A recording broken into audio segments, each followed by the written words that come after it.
It's 5 minutes with me.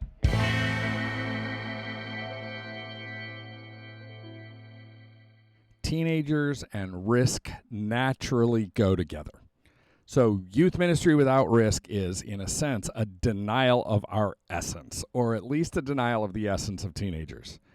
You know that teenagers love risk, and maybe you've unknowingly bought into the common notion that teenagers' risk-taking propensity is a deficiency or an immaturity.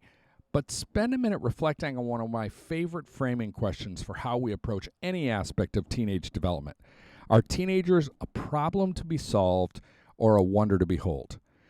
Heightened risk-taking is clearly connected to adolescent brain development.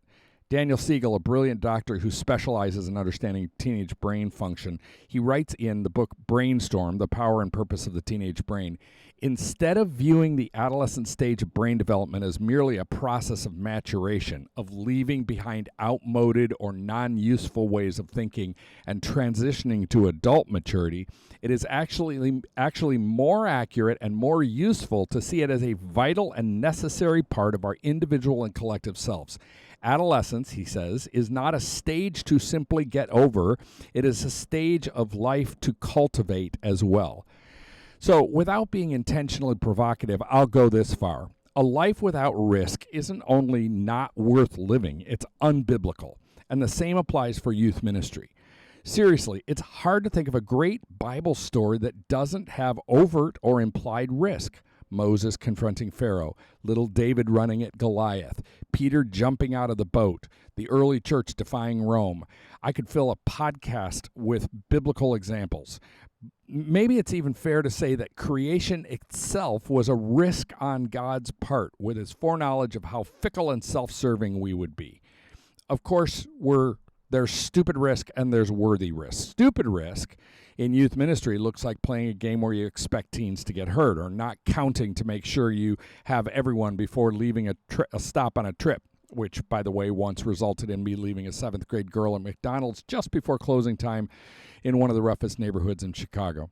Stupid risk boils down to arrogance. We assume we're above it or impervious to catastrophe. We might spiritualize stupid risk and think the ends justify the means or that God will take care of it, but really it's just supercilious pride. As Siegel writes in Brainstorm, the question is whether we can support the exploration of new things while we also minimize the chance of permanent harm. Good risk, that's the stuff of transformation and revolution. When we step out in faith and risk that God will show up, we're like the kid who offered his 5 loaves and 2 fishies.